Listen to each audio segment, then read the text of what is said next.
The wind was sharp that night, cutting across the lonely fields like a knife. The human farmer, Daniel, pulled his coat tighter as he checked the wooden fence around his small home on the edge of the colony village. The stars above were bright, but the night was bitter cold. Most people were asleep, safe inside their homes, but Daniel always stayed awake longer, making sure no animals or thieves got too close to his crops. As he walked past the food storage shed, he heard something. It wasn't the sound of the wind, nor the usual creak of wood. It was soft, shaky breathing, almost like a child trying not to cry. Daniel froze, his hand resting near the old rifle slung across his shoulder. Slowly, he pushed the shed door open. Inside, hidden behind sacks of grain, were two small figures. First, his heart jumped. Were they thieves? But when he stepped closer, the truth hit him. They were children, two alien girls, their thin bodies shaking from the cold, their big eyes glowing faintly in the dark. They looked terrified. One clutched the other's hand tightly, as if ready to protect her younger sister. Daniel lowered his rifle at once. He could see their bones pressing under their skin, their faces hollow from hunger. They had not come to steal out of greed. They were starving, desperate. The younger girl let out a tiny whimper, her voice no louder than a whisper. "Please, don't hurt us." Daniel knelt slowly, speaking in a calm, steady tone. "I won't hurt you, little ones," he said. "But you shouldn't be here in the cold like this." The older girl's eyes filled with suspicion, but she did not move. She looked no older than 12, yet she already carried the heavy burden of protecting her sister, who was maybe 7 or 8. Daniel thought of the village, of how people treated outsiders. Most would have driven the girls away, maybe even reported them to the guards. But as he looked at their trembling hands and frightened eyes, something inside him refused to turn away. "Come with me," he said gently. "I have food inside." The older girl hesitated, her body tense like a cornered animal. But the younger one looked up at her sister with pleading eyes. Finally, the elder gave a slow nod. Daniel extended his hand, and to his surprise, the smaller girl reached out and held it, her fingers icy cold. He guided them into his modest home. The warmth of the small fireplace made their shoulders relax just a little. Daniel set a pot of soup on the table, the smell of vegetables and broth filling the room. The younger girl's eyes widened, her stomach growling loud enough to echo in the quiet. Daniel smiled softly.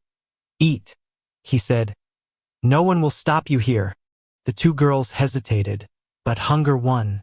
They began eating with shaky hands, tears running down their faces as the warmth of food filled them for the first time in days. Daniel watched quietly, his heart heavy. He wondered how long they had been wandering alone, how many doors had been closed to them before tonight. When their bowls were empty, the elder girl finally spoke, her voice hoarse but strong. "Why did you help us?"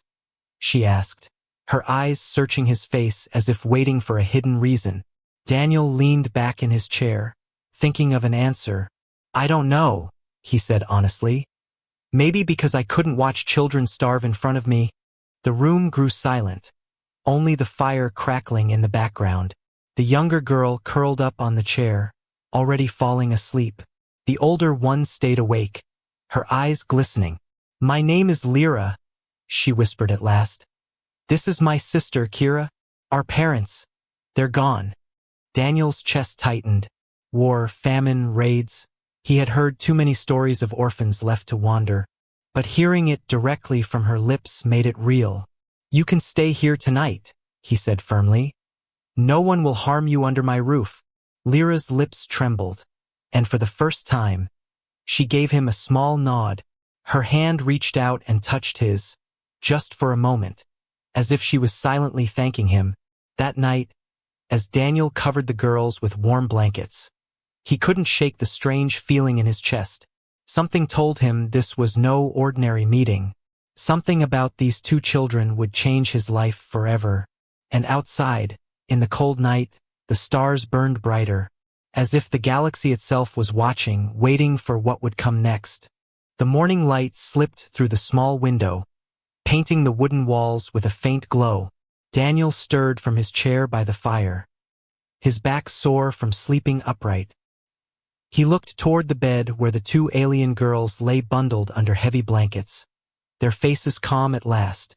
For the first time in who knows how many nights, they had slept without fear. When Daniel stood, the older girl, Lyra, opened her eyes quickly, alert like a wild creature. She didn't move, but her gaze followed him, sharp and cautious. Her younger sister, Kira, still slept, her breathing soft, her small hands curled against the pillow. Daniel tried to smile gently. "Good morning," he said, his voice calm. "I'll make breakfast." He went to the kitchen corner and prepared simple bread with honey, along with warm milk. The smell made Kira stir awake, her nose twitching as if drawn by the sweetness. Her eyes opened and brightened. "Food," she whispered in a small, hopeful voice. Daniel laughed softly and set the plates down. "Eat before it gets cold." The sisters sat at the table, Kira devouring her share quickly, while Lyra ate slowly, never taking her eyes off Daniel. It was as if she was trying to read his soul, searching for any hidden danger. Daniel noticed it, but he did not mind. Trust was not built in one night. When their bellies were full, Daniel asked softly, "Where will you go now?" The question made the room fall silent. Lyra's eyes lowered, her lips trembling as she thought of an answer. Finally, she whispered, "We don't know. We were running. We only knew we had to survive." Daniel's chest tightened at the weight in her voice. The village bell rang faintly in the distance, calling workers to the fields. Daniel knew soon people would start moving about. If they saw the two alien children here, questions would rise, and not all would be kind. He sighed. "The world isn't gentle," he said. "But you are safe here, for as long as I can manage it." Lyra's eyes glistened, and she surprised him by speaking with sudden force. "One day, we will repay you," she said firmly, her small hands clenching into fists. "I promise." Daniel raised his brows, not expecting such determination from a child. "You don't need to repay me," he replied. "Kindness should not ask for reward." But she shook her head stubbornly. "No kindness like yours. It must be remembered." At that moment, Daniel felt something stir in his heart. It was more than pity, more than duty. It was the beginning of a bond, one that neither time nor distance could easily break. Suddenly, the sound of heavy boots echoed outside. Daniel's head snapped toward the door. Through the small window, he saw two figures in dark uniforms walking down the dirt road. Colony authorities. They were moving from house to house, likely searching for undocumented wanderers. His heart raced. If they found Lyra and Kira here, they might drag them away or worse. Daniel turned to the girls quickly. "Stay quiet," he whispered. "Don't make a sound." Fear flashed in Lyra's eyes, but she grabbed Kira's hand tightly and pulled her beneath the table. Their small forms vanished into the shadows. Daniel pulled a rag over the leftover plates and forced himself to breathe steady. A loud knock rattled the door. "Open up, farmer." A harsh voice barked. Daniel opened the door slowly, meeting the cold eyes of the officer. "We're looking for strays," the man said, his gaze scanning the room. "Reports say 2 alien children were seen in this sector." Daniel's heart pounded, but his face stayed calm. "I've been alone all night," he said evenly. "Only the wind visits me here." The officer sniffed the air, his eyes narrowing. "Smells like you've had company." Daniel forced a tired laugh. "A man can't cook for himself?" The second officer grunted, but after a tense moment, they stepped back. "Keep it that way," the first said coldly. "If you see them, report it, or you'll answer for hiding them."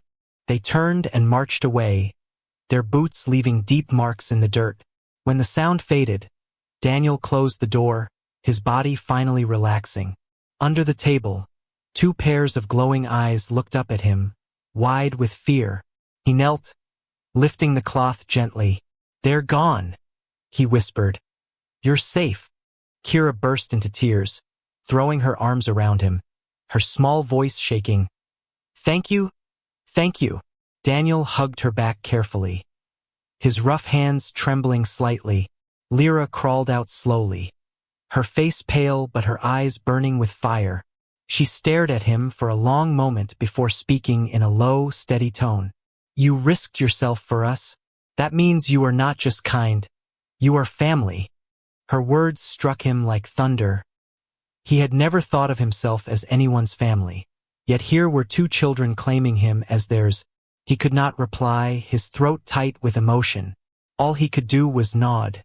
That night, as the stars shone bright again, Lyra sat by the fire and whispered quietly to her sister, "We will never forget this man, Kira. One day, when we are strong, we will return, and he will never be alone again." Kira nodded sleepily, her small hand gripping her sister's, and though Daniel pretended to be asleep in his chair, he heard every word. He smiled faintly in the dark, not knowing that her promise would echo across the years, not knowing that destiny was already writing a future where his kindness would shake entire worlds. The days passed quietly in Daniel's small farmhouse. Lyra and Kira slowly began to trust the warmth of the fire, the taste of regular meals, and the safety of his home. At first, they spoke little, always watching him with careful eyes. But soon their voices began to return. Kira would hum softly while helping wash dishes, and Lyra would sit near the fire, asking questions about the strange tools Daniel used on the farm. For the first time in weeks, maybe months, the girls felt like children again. But Daniel knew it couldn't last. The colony was small and rumors moved fast. Already, a few villagers had passed his house with suspicious glances, their eyes lingering too long. He heard whispers at the market, muttered words like strays, trouble, and outsider. He tried to ignore them, but unease pressed heavier on his chest with each passing day. One cold afternoon, the sound of hooves and wheels broke the quiet. A government cart stopped outside his house, the dust of the road swirling behind it. Two men in dark uniforms stepped down, their expressions hard and official. Daniel's heart sank. He knew what this was before they even spoke. "Farmer Daniel," the taller officer said, "we've been informed you have been sheltering alien children." Daniel's hand tightened at his side, but his voice stayed calm. "They came to my door starving," he answered evenly. "What kind of man would I be to leave them outside in the cold?" The second officer's lips curled. "That's not your choice to make." He nodded toward the cart. "The children will be relocated to the central orphanage where they belong." Behind Daniel, the door creaked. Lyra stood in the doorway, Kira clutching her hand tightly. Their faces drained of color as the officer's words reached their ears. Kira shook her head violently, tears welling instantly. "No, please, not again." She buried her face against her sister's side, trembling. Lyra's jaw tightened, her eyes blazing with a mix of fear and defiance. She stepped forward, placing herself between Daniel and the officers. "You can't take us," she said firmly, her small voice quivering but strong. "This is our home now." The officer chuckled coldly. "Home? With a farmer? You don't belong here." He reached forward, but Daniel moved quickly, blocking his path. "You'll not drag them like cargo?" Daniel said, his voice low. For a tense moment, silence filled the air. The officers stared at him, their hands twitching near their weapons. Finally, the taller one exhaled sharply. "We have orders, farmer. Don't make this harder than it has to be." Daniel turned to Lyra, his chest heavy. He wanted to fight, to tell them no, to shield them from everything. But he saw the truth in her eyes. The system was bigger than him, stronger than his will. One wrong move, and the girls might vanish into something far worse than an orphanage. He knelt down so his eyes were level with theirs.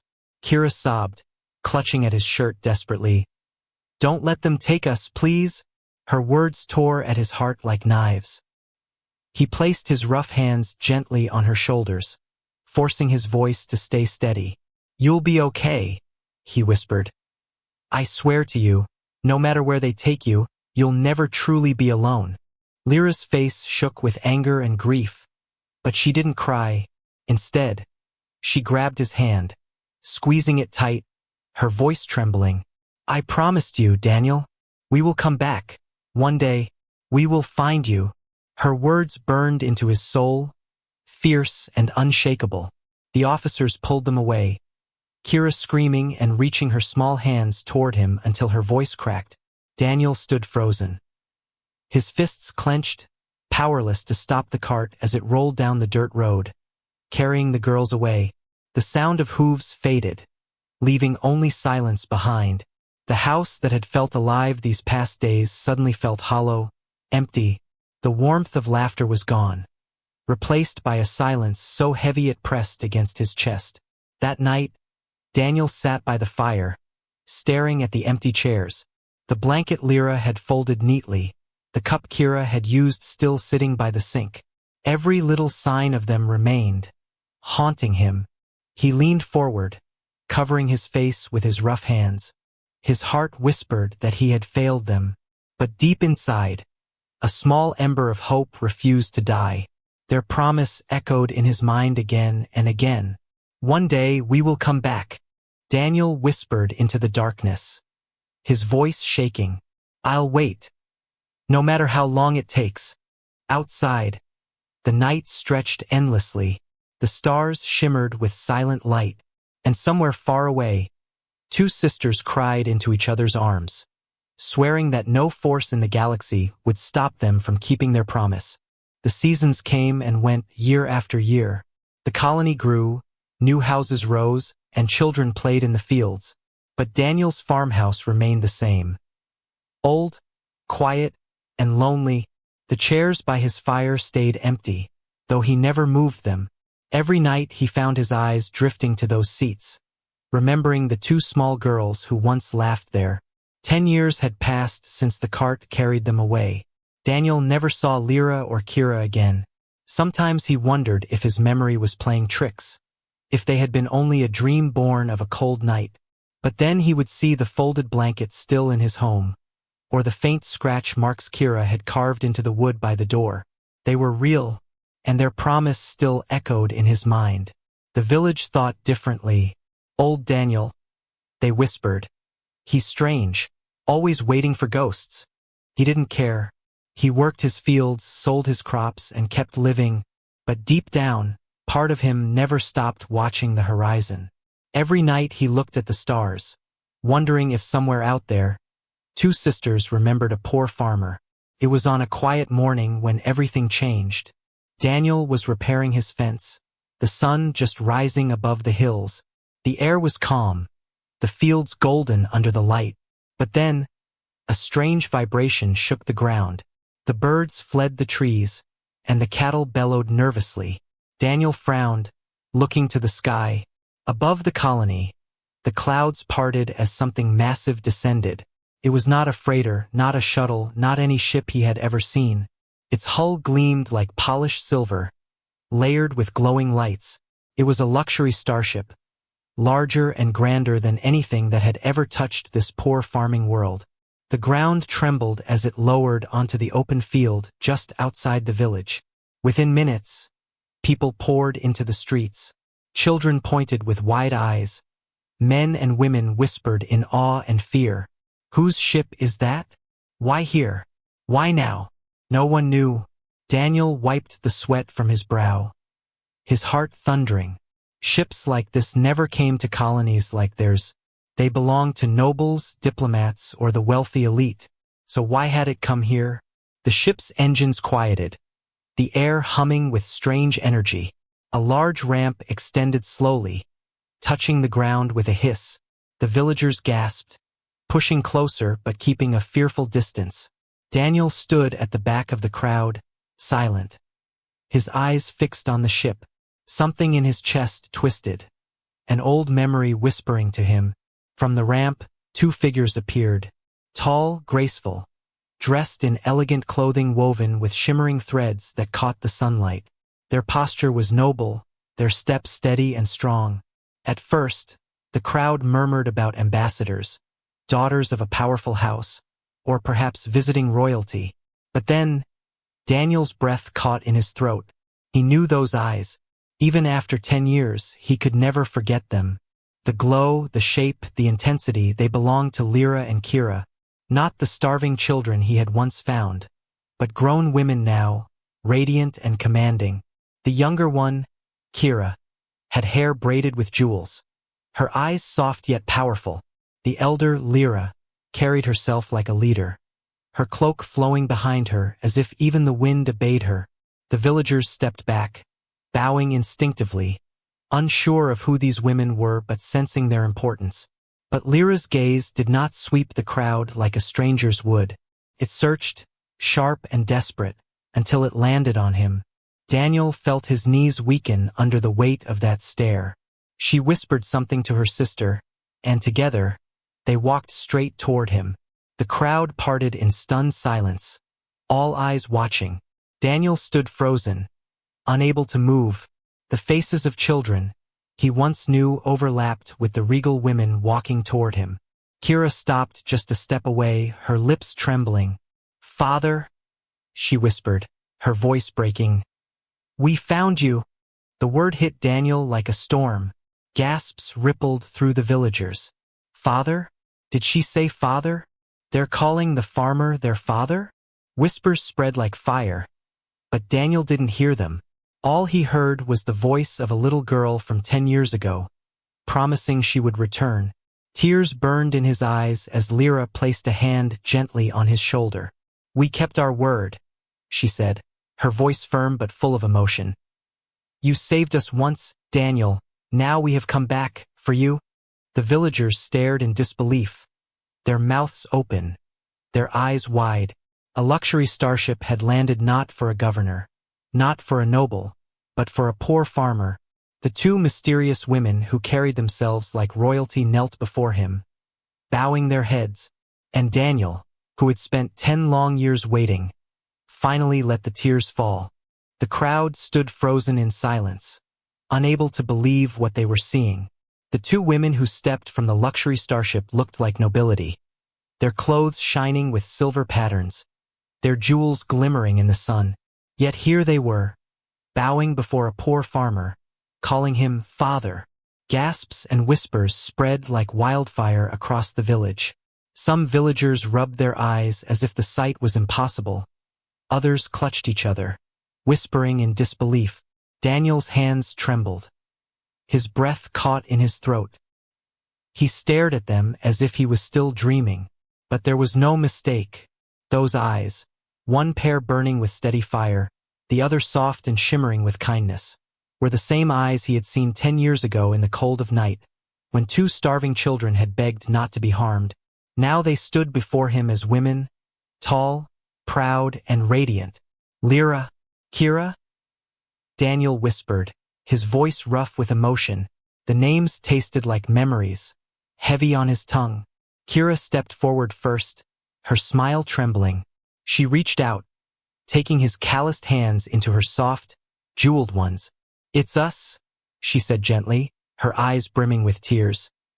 "We promised you, and we kept it. We came back." Daniel's heart shook. For years he had wondered if they were alive, if the promise had been only a child's desperate dream. Now, standing before him, they had returned, stronger than ever. Lyra placed her hand over his shoulder, her voice calm but heavy with meaning. "You gave us life when the world would have left us to die. Without you, Father, we would not be here." The word father hung in the air like thunder. The villagers shifted uneasily, murmuring among themselves, "He's just a farmer. How could they call him that? Are they really those strays from years ago? No. This must be some trick." Daniel ignored them, his eyes never leaving the girls. "You've changed so much," he whispered, his voice breaking. "I barely recognize you." Kira let out a soft laugh through her tears. "We had to change. The galaxy forced us to. But in our hearts, we never forgot you." Her voice cracked, and she buried her face against his chest, the jewels in her hair pressing cold against his shirt. Lyra, always the stronger of the two, held her composure, but her eyes glistened. She looked around at the silent crowd, Then back at Daniel. They took us far away, she explained, her voice low but steady. To a world of steel and power. We were raised in the house of nobles, trained like heirs, taught to command. We were given names, titles, and wealth, but all of it meant nothing to us, because we never forgot the man who gave us food when we had nothing. Daniel's lips trembled. You don't owe me anything, he said, shaking his head. I only did what any man should have done. But Lyra's eyes hardened, and her voice carried across the entire village. No, she said firmly. You did what no one else dared. You gave us kindness when others gave us hate.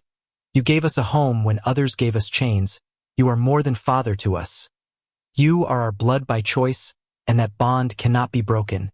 The villagers gasped, some bowing their heads in shame, remembering how they had spoken against him years ago. Daniel felt overwhelmed, his knees weak. Kira pulled back and wiped her eyes, smiling through her tears. We didn't just come to see you, father. We came to take you with us. She gestured toward the massive ship gleaming behind them. You don't belong in this lonely place anymore. You belong with us, in a home filled with warmth, honor, and love. Daniel blinked, his throat tight. Him? Leave this world? He had never left the colony, never stepped foot on another planet. The idea of walking into that starship felt like walking into another life. I can't, he whispered, his eyes falling to the ground. This is my home, my fields, my land. It's all I've ever known. Lyra stepped closer, her hand gripping his arm, her voice softening. Father, a house is not a home without family. You have been alone for too long. Her words struck deep. Daniel's chest ached, torn between the soil he had worked all his life and the two women who now stood before him, shining with the strength of worlds he could only imagine. The villagers watched silently, the tension thick in the air. Some whispered with envy, others with awe. A few muttered in anger. How could an ordinary man be chosen for such fortune? Daniel's heart thundered as he looked between the shining starship and the daughters of his heart. Part of him wanted to say no, to cling to the safety of the familiar. But the other part, the part that had waited 10 long years, whispered something else. This was the moment. The promise they had carried across time and distance had returned. And if he turned away now, he would lose them again. Kira smiled through her tears, her voice trembling. We don't just want you to see our world, Father. We want you to live with us, to never be alone again. Daniel swallowed hard, his vision blurring, the warmth in their voices, the truth in their eyes. It was undeniable. At last, his lips parted, his voice low but sure. Then take me, he whispered. Take me with you. The crowd erupted in gasps. Lyra and Kira embraced him tightly, their tears falling against his shoulders. Behind them, the great starship hummed with power, its engines ready, and the farmer who once gave 2 starving children a warm meal now stood at the edge of destiny, about to step into a life beyond imagination. The crowd remained frozen, their eyes wide as Daniel stood between the 2 women who once had been starving children in his home. The massive starship behind them glowed under the sunlight, its silver hull reflecting the sky, its engines humming like the breath of a giant. No one in the colony had ever seen such wealth, such power, and yet it had landed here for one man, a farmer with rough hands and tired eyes. Lyra and Kira held Daniel's arms as if they feared he would slip away. Their smiles trembled, their voices soft. You gave us life, Lyra said firmly, her eyes burning. And now we give you ours. Daniel shook his head, confused. I don't understand, he whispered. You're important now. You live among nobles, you don't need to give me anything. Kira's lips curved into a warm smile, though tears glistened in her eyes. We never forgot you, Father, and we never will. You think you gave us only food, but you gave us hope when we had none. You gave us courage to live. The villagers shifted nervously, whispering among themselves. Some eyes burned with jealousy, others with awe. They had ignored the orphans, dismissed them, but now those same orphans returned in glory. choosing Daniel above all. The sisters turned toward the ship, motioning for him to follow. "Come," Lyra said, her voice steady. "We have something for you." Together they walked up the great ramp, the villagers staring in stunned silence as Daniel stepped onto the luxury vessel. The air inside shimmered with soft light, the walls carved with patterns of silver and crystal. It felt less like a machine and more like a palace. Daniel's rough boots echoed on the polished floor, and he felt strangely small inside its vast halls. Kira guided him into a grand chamber, where a long table stretched, covered with objects that gleamed like treasures of legend. There were golden tablets, strange glowing crystals, and boxes filled with precious stones. Daniel froze, staring, unable to breathe. "These," he whispered. "What is all this?" Lyra stepped forward, her voice strong. "This is your gift, Father, wealth enough to buy kingdoms, resources enough to command fleets. But it is not only riches we bring." She gestured, and a group of attendants in fine robes entered, bowing deeply before Daniel. "These people now serve you as they serve us. From this day forward, you are not a poor farmer. You are the guardian of our house." Daniel stumbled back, his heart pounding. "Guardian? Me?" he stammered. "I've never been more than a man who tends the soil. I don't know anything about riches or servants." Kira stepped closer, taking his hands, her voice tender. "You don't need to, Father. All you need is the same kindness you showed us, that is greater than gold, that is rarer than any crown." Tears filled Daniel's eyes, his chest heavy. He thought of the lonely nights by the fire, waiting for a promise that sometimes felt too far away, and now here they stood, giving him more than he had ever dreamed. The villagers, who had followed as far as the ramp, gasped when they saw the light spilling from the chamber. Some cried out in anger, others bowed in shame, for they realized the man they had mocked for his kindness was now being raised higher than they could ever imagine. Daniel turned to the sisters, his voice breaking. "Why me? Why not someone greater? Someone who deserves this more?" Lyra's expression softened, and she placed her hand over his heart. "Because when we were nothing, you saw us as something. Because when we had no name, you gave us dignity. Because greatness is not measured by power, Father, it is measured by kindness." Kira nodded, her eyes shining. "And we want the galaxy to know your name. We want them to know who you are, so no child will ever feel forgotten again." Daniel covered his face with his rough hands, his body shaking. All his life, he had worked the soil, dreaming of nothing beyond survival. He never expected the simple act of offering food on a cold night to echo across the stars. Yet here he was, standing in a ship that could travel galaxies, being called father by women who now carried the power of dynasties. Finally, he lowered his hands, his eyes wet but his voice steady. "If this is truly what you wish," he whispered, "then I will accept, but not for riches, not for power. Only for you, my daughters." The sisters embraced him tightly, their cloaks brushing against his rough clothes. Their voices trembled as they whispered together, "And we, Father, will never let you be alone again." The attendants bowed deeply, the treasures gleamed brighter, and the ship hummed as if it too recognized the moment. Outside, the villagers stood in silence, watching as the poor farmer who once fed 2 orphans now stepped into a destiny far beyond their reach. And above the colony, the stars shimmered quietly, as though the universe itself smiled at the gift of kindness repaid. The ship's engines hummed softly, casting a silver glow across the chamber. Daniel sat quietly at the long table, the treasures before him still overwhelming. Gold, crystals, servants. All of it meant little to him. He had lived most of his life with empty pockets, and yet he had never thought himself poor. But now, surrounded by wealth beyond measure, he felt something shift deep inside. Lyra and Kira stood by his side, watching him with quiet anticipation.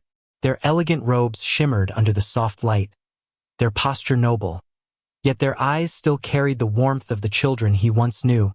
"Father," Lyra said, her voice calm but firm, "this is not only a gift, It is a beginning. With us, you will never suffer again. You will never be forgotten. Daniel's rough hands rested on the table, his gaze wandering over the jewels, but then moving away. I don't care for riches, he admitted softly, his voice heavy. What matters to me is that you are safe. You survived. You became strong. Kira smiled, her eyes glistening with emotion. And we became strong because of you, she said. Your kindness is what shaped us, Father. And now it is time we shape the world with it. The doors opened, and the attendants entered, carrying a great cloak woven in silver and deep blue. They bowed as they draped it across Daniel's shoulders. The weight of the fabric startled him. It was heavy, like wearing the sky itself. What is this? He asked in disbelief. Lyra's lips curved into a faint smile. It is the cloak of guardianship, she explained. By our law, it means you are now part of our house, Father. It means no one can call you a farmer alone again. You are family, you are honored. Gasps echoed from the crowd still gathered outside the ship, watching through the open ramp.